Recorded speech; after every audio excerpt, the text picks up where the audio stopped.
Yeah, that's why I said na this is a great feeling for me, especially for the Adamsonian. Dahil since I coach this team, this is the first time we won in our first game at the start of the season. And I think the community in Adamson we're very happy right now because you can see it naman na talagang yung support ng Adamson is there, makikita mo yung crowd, and that's one thing na nagiging motivated yung mga player, and especially this first win. Coach, yung first, bago matapos yung first half, kita ko kayo medyo parang frustrated kayo na hindi magana masyado offensive. Ano sabi niyo ng halftime? It's not really the offense, yung in defense namin. Because we know all their plays. Alam namin yung tendencies nila, but some of the players may tendency rin na magkamali. And then ikinorek namin yun. And I said na yung offense natin, 2 years na natin niraran ito, there's no way na hindi nyo makukuha ito. As long as na your focus and composition nyo na andun, so magagawa natin yan. Dahil ng last 2 minutes or last few minutes ng second quarter, nakakatch up yung Henyo, that's because of execution of play.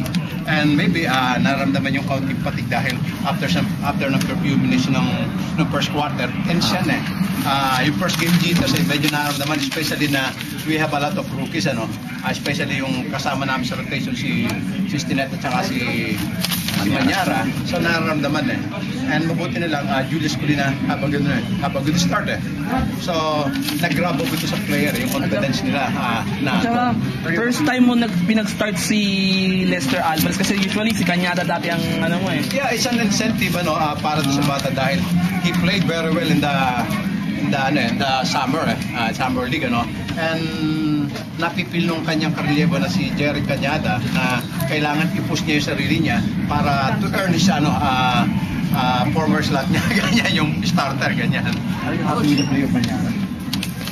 Yeah, I'm happy with him dahil malaking improvement para sa kanya dahil sa pre-season hindi naman siya magandang naglalaro and you cannot expect him to play the whole time dahil dalawa silang foreigner so one at a time. It happens na ang Enyo habang Hermosissima na we have to stop Hermosissima so that's why Stinet humaba yung oras so that means malilesen yung playing time ni Manyara pero in due time I think mapipil yung kanyang present doon at saka yung kanyang importance sa team. Coach, ito first major test niyo Ateneo yan. Ateneo well, next Thursday actually yung 3 playing days namin sunod-sunod yun Sunday, Thursday at saka Saturday but ang maganda dito may confidence yung team namin and it's a good test para sa amin and we will know kung ano yung strength namin at saka yung weakness and I think it's a very exciting game dahil napipil nila yung Adamson talagang very competitive right now and I think we have to push harder dahil it's Ateneo It's a different ball game, especially if you're against Ateneo. Alam natin Ateneo, you have kailangan you never underestimate the heart of the champion Dahil kahit kulang sila, nawala yung kanilang mga key player, andun pa rin yung kanilang sistema, andun pa rin yung kanilang yung spirit, alam nila champion sila. Coach, ngayon, na-end yung 5 game drought sa opening Ateneo. 25 game winning streak yata sa inyo. So, ano tingin niyo yung bentahin niyo para matalo sila?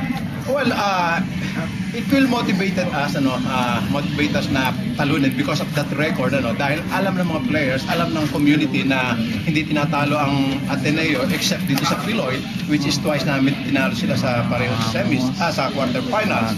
But yun ang isang something na that can push the player to work harder.